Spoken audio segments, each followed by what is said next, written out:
नमस्कार दोस्तों, welcome to my YouTube channel. आज आप पढ़ेंगे कक्षा 10 की प्रश्नावली 3.5 का प्रश्न नंबर पहला। देखिए, प्रश्न नंबर करने से पहले प्रश्न नंबर में पूछा गया है कि निम्न समीकरण युग्म में से किसका एक अद्वितीय हल है, किसका कोई हल नहीं है, या किसके अपरिमित रूप से अनेक हल या अनेक हल हैं। अद्वितीय हल की स्थिति में उसे वज्र गुणनखंड गुणन विधि से ज्ञात कीजिए। तो देखिए, सबसे पहले देख लेते हैं रेखीय समीकरण युग्म का व्यापक रूप क्या होता है। a1x plus b1y plus c1 बराबर 0। ठीक है। दूसरा a2x प्लस b2y बराबर c2 बराबर 0, यानी प्लस c2 बराबर 0। तो ये हमारा व्यापक रूप होता है। ठीक है, ये व्यापक रूप होता है। अब देखिए, यदि इस कंडीशन में समीकरण युग्म आता है तो अद्वितीय हल है, और यदि a1/a2 बराबर b1/b2 बराबर c1/c2 आता है तो इसके अपरिमित रूप से अनेक हल हैं। ठीक है। अगर a1/a2 बराबर b1/b2 बराबर नहीं है c1/c2 का तो कोई भी हल नहीं है। ठीक है। अब देखिए, ये है वज्र गुणनखंड विधि का सूत्र। ठीक है, ये वज्र का सूत्र है, इसके द्वारा हम सॉल्व करेंगे। ठीक है, तो सबसे पहले प्रश्न को पढ़ लेते हैं। देखिए, प्रश्न दिया गया है निम्न समीकरण के युग्मों में से किसका एक अद्वितीय हल है, किसका कोई हल नहीं है, या किसके अपरिमित रूप से अनेक हल हैं। अद्वितीय हल की स्थिति में उसे वज्र गुणन विधि से ज्ञात कीजिए। यानी अगर अद्वितीय हल वाली स्थिति में आएगा तो हमें वज्र गुणनखंड विधि से ज्ञात करना है, और यदि कोई भी हल नहीं आता है तो उसको हम ऐसे ही रहने देते हैं। देखिए, पहला सवाल दिया है x माइनस 3y माइनस 3 बराबर 0। तो सबसे पहले तो हम इसको क्रम बाई क्रम लिख लेते हैं। तो x माइनस 3y माइनस 3 बराबर 0 है, यानी इधर साइड में 0 रहना चाहिए। जब कोई संख्या इधर आएगी तो उसको हम इधर ले आएंगे। ठीक है, तो पहला सवाल सॉल्व करते हैं। देखिए, लिखेंगे हल में सबसे पहले समीकरण उतारेंगे। x माइनस 3y माइनस 3 बराबर 0। दूसरा उतारेंगे 3x माइनस 5y बराबर माइनस 2 बराबर 0। ठीक है। अब देखिए, इसकी तुलना हम व्यापक रूप से करेंगे तो व्यापक रूप में हमारा आता है a1। तो देखिए, a1 बराबर है हमारा, यहाँ कोई गुणांक नहीं है तो 1 है।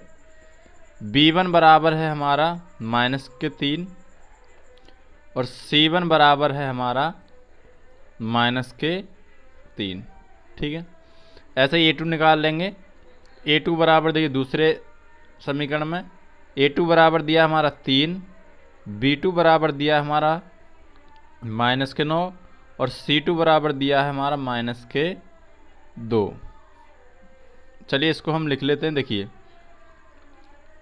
a1/a2 बराबर दिया हमें 1/3, और b1/b2 बराबर दिया है माइनस के 3/9। इसको काटेंगे, माइनस से माइनस कैंसिल हो जाएगा, 3 × 3 3 तिया 9। ठीक है, और c1/c2 बराबर दिया है माइनस के 3/-2। ठीक है। अब देखिए, इसमें देख लेते हैं कि a1/a2 बराबर b1/b2 तो बराबर है, लेकिन c1/c2 बराबर नहीं है। तो यहाँ पर लिखेंगे a1/a2 बराबर b1/b2 बराबर नहीं है c1/c2 के। ठीक है, तो ये कौन सी स्थिति में आता है। देखिए, a1/a2 बराबर a1/a2 बराबर b1/b2 बराबर नहीं है c1/c2, इसका मतलब कोई भी हल नहीं है। जबकि हमें वज्र गुणनखंड विधि कब करनी है, जब उसका अद्वितीय हल होगा। तो इसको हम यहीं छोड़ देंगे। तो लिखेंगे अतः दिया गया समीकरण युग्म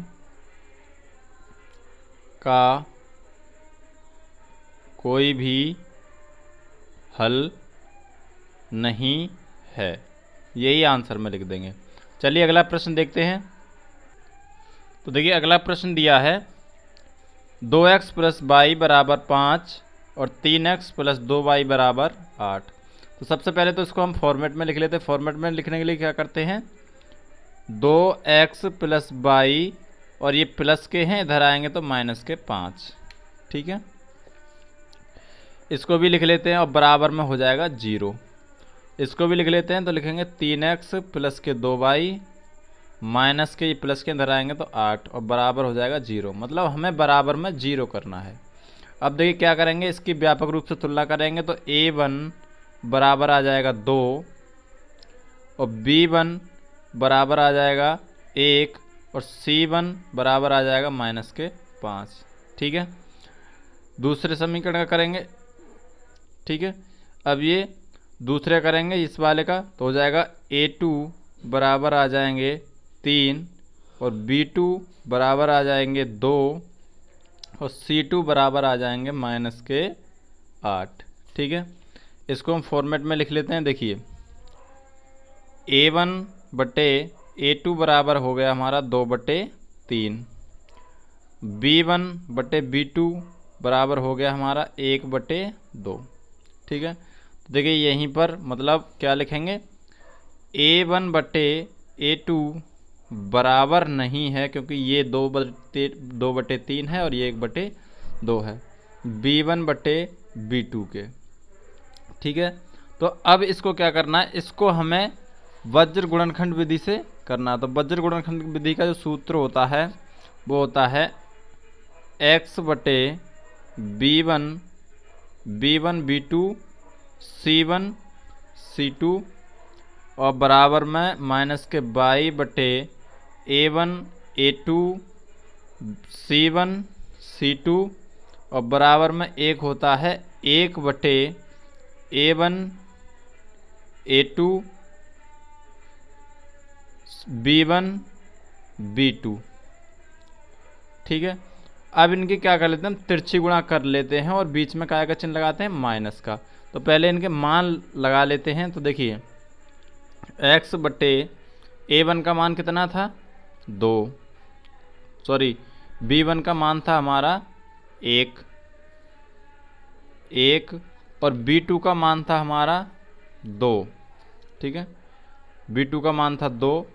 अब देखिए c1 बटे c2 का मान था हमारा कितना माइनस के 5 और c2 का मान था माइनस के 8, यानी माइनस के 5 बटे माइनस के 8।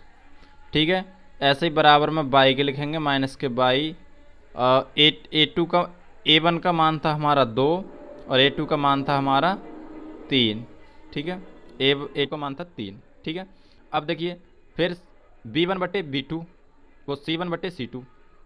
तो c1 का मान था हमारा माइनस के 5 और c2 का मान था माइनस के 8। ऐसे ही एक के उसमें लिख लेंगे, अचर पद होता है a1 बटे a2 का मान कितना था 3 2/3 और b1 बटे b2 का मान था हमारा 1/2।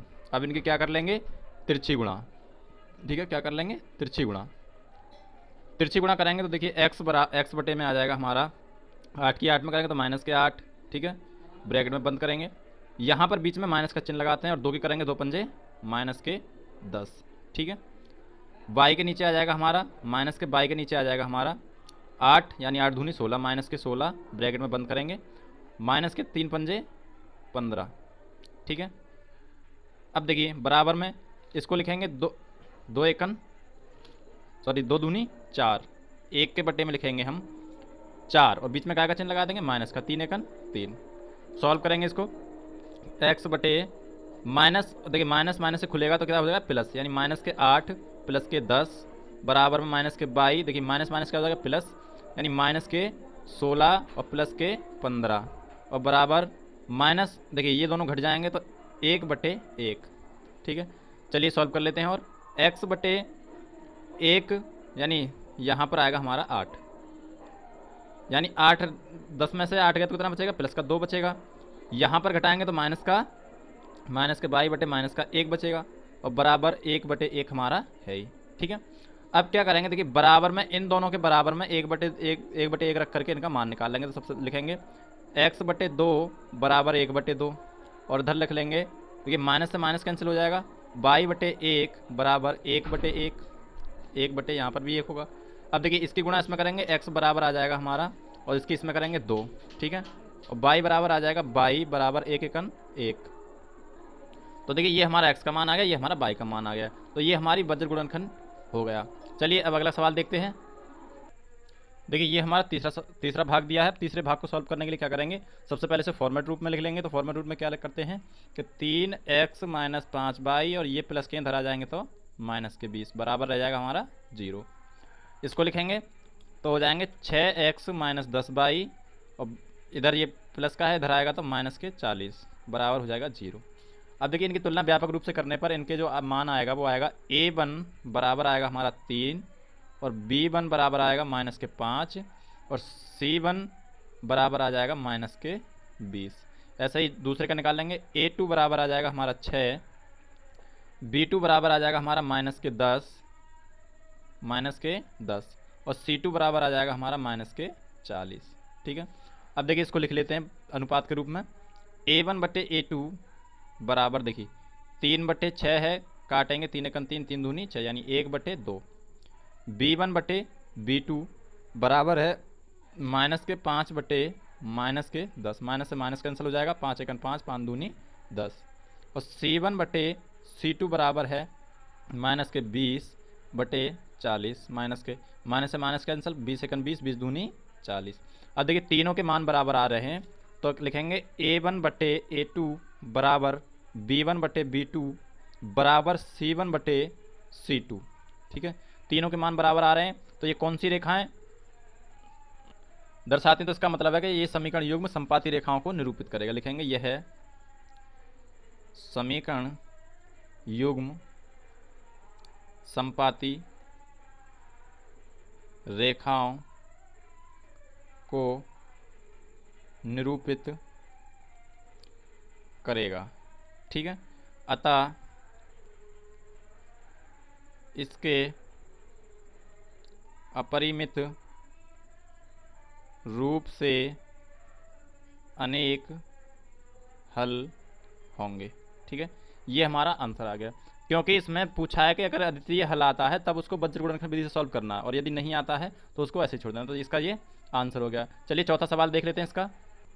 तो देखिए ये हमारा चौथा भाग दिया है। देखिए ये फॉर्मेट में लिखा हुआ ये, तो इसका सबसे पहले हम व्यापक रूप से तुलना कर लेंगे। तो a1 बराबर आ जाएगा हमारा 1 और b1 बराबर आ जाएगा हमारा माइनस के 3 और c1 बराबर आ जाएगा हमारा माइनस के 7, ठीक है। और a2 बराबर आ जाएगा हमारा 3 और b2 बराबर आ जाएगा माइनस के 3 और c2 बराबर आ जाएगा माइनस के 15, ठीक है। अब देखिए इसको हम देखते हैं। देखिए a1 बटे a2 बराबर 1/3 है, इसको जब काटेंगे तो 1/1 आएगा, यानी a1 बटे a2 बराबर 1/3 और b1 बटे b2 बराबर माइनस से माइनस कैंसिल हो जाएगा, 3 एकन 3 क्या आएगा 1/1, ठीक है। और c1 बटे c2 बराबर आ जाएगा, c1 बटे c2 बराबर आ जाएगा हमारा माइनस के माइनस कैंसिल हो जाएगा, तो आ जाएगा हमारा 7/15। अब देखिए इतना a2 का मान है, उतना b2 का मान नहीं है, ठीक है, उतना c2 का मान नहीं है। तो देखिए यहाँ पर a1 बटे a2 बराबर नहीं है b1 बटे b2 के, तो ये कौन सी रेखा दर्शाता है, यानी प्रतिच्छेदित रेखा, ठीक है। काटते हैं, इसका केवल क्या होता है, एक अद्वितीय हल होता है, ठीक है। अब इसको क्या करेंगे, वज्र गुणनखंड विधि से ज्ञात करेंगे। तो सबसे पहले लिखेंगे चूंकि दिया गया समीकरण युग्म प्रतिच्छेदित रेखाओं को निरूपित करता है, प्रतिच्छेदित रेखाओं को निरूपित करता है, ठीक है। जब प्रतिच्छेदित रेखाओं को निरूपित करता है तो इसका वज्र गुणन से हम विधि से हम हल करेंगे। तो वज्र गुणनखंड का जो सूत्र होता है वो क्या होता है, देखिए x बटे 1 यानी x बटे b1 बटे b2 और c और c2 और a2 b2 और s, ये सूत्र होता है, ठीक है। तो इससे रखेंगे, इसमें देखिए सॉल्व करेंगे x बटे, अब देखिए b1 बटे b2, तो b1 का मान कितना है -3 और b2 का भी मान कितना है -3, ठीक है। c1 बटे c2, c1 का मान है -7 और c2 का मान है -15। अब बाई के नीचे लिख लेंगे, माइनस के बाई के नीचे लिखेंगे, बाई का कितना है a1 बटे a2, तो a1 बटे a2 का मान कितना है, यानी a1 का मान है 1 और a2 का मान है 3। फिर c1 बटे c2, c1 बटे c2 मतलब -7 बटे -15 बराबर 1 के नीचे लिखेंगे। अब देखिए 1 के नीचे क्या है, a1 बटे a2 और b1 बटे b2, तो a1 बटे a2 का मान कितना है हमारा 1 बटे, सॉरी बटे में नहीं लिखते हैं, 1 3, और b1 बटे b2 का मान है -3 -3। इनकी क्या कर लेंगे, तिरछी गुणा कर लेंगे। तिरछी गुणा करेंगे, देखिए इसकी इसमें करेंगे 15 तिया 45, यानी माइनस के लिखेंगे x के नीचे -45 ब्रैकेट में बंद करेंगे, और देखिए 3 सत्ते 21, यानी माइनस का चिन्ह हम लगाते ही हैं, और माइनस माइनस क्या हो जाएगा, देखिए ये भी माइनस माइनस क्या हो जाएगा, प्लस हो जाएगा, और ये भी माइनस माइनस क्या हो जाएगा, प्लस हो जाएगा, 3 सत्ते 21, ठीक है। बाई के नीचे लिख लेते हैं माइनस के 15 एकन 15, यानी माइनस के 15, और ब्रैकेट में लिखेंगे तो माइनस के 7 तिया 21, ठीक है, 7 तिया 21 माइनस के, ठीक है। 1 के नीचे लिखेंगे तो हो जाएगा हमारा -3, यानी 1 के नीचे लिखेंगे -3, यानी 3 एकन 3 ब्रैकेट में बंद करेंगे, और 3 तिया माइनस, यानी 3 तिया -9, ठीक है। ये वाला माइनस हम लगाते हैं सूत्र में, ठीक है। अब इसको सॉल्व कर लेते हैं। देखिए इसको और सॉल्व करेंगे तो आ जाएगा x बटे में, देखिए माइनस, यानी इसको खोलेंगे 45 -21 और बराबर बाई, माइनस के बाई बटे में आ जाएगा हमारा, देखिए माइनस माइनस दोनों क्या हो जाएंगे जोड़, ये देखिए ये माइनस का 21 था, तो माइनस माइनस क्या हो गए प्लस, ठीक है, माइनस माइनस क्या हो गए प्लस। तो हम क्या करेंगे, यानी माइनस के 15 और प्लस के 21। अब 1 के नीचे लिख लेंगे, 1 के नीचे हमारा देखिए कितना था, माइनस खोलेंगे तो प्लस हो जाएगा, और ये माइनस, तो यानी माइनस के 1 के नीचे आ जाएगा हमारा माइनस के 3 और प्लस के 9, ठीक है। अब इनको सॉल्व करेंगे। अब देखिए इनको हम यहाँ पर सॉल्व कर लेते हैं। देखिए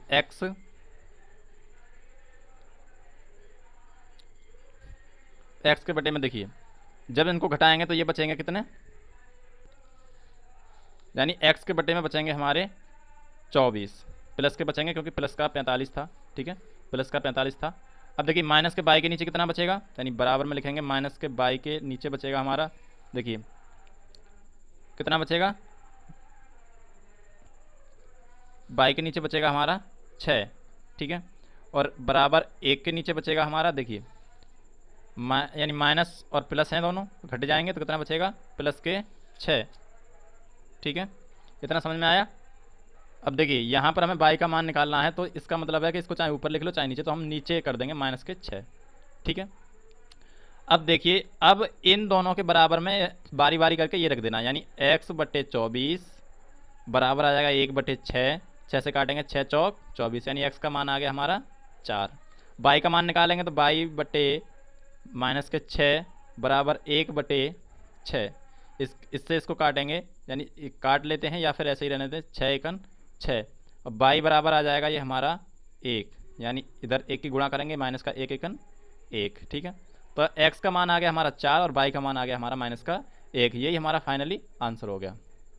अब देखिए फाइनली आंसर में लिखेंगे दिए गए समीकरण युग्मों के लिखेंगे युग्म का हल x बराबर 4 तथा y बराबर माइनस का 1 होगा, ठीक है। तो ये प्रश्न नंबर पहले के सभी भाग आपके कंप्लीट होते हैं। आई होप कि आपको ये वज्र गुणन विधि आपको समझ में आ गई होगी।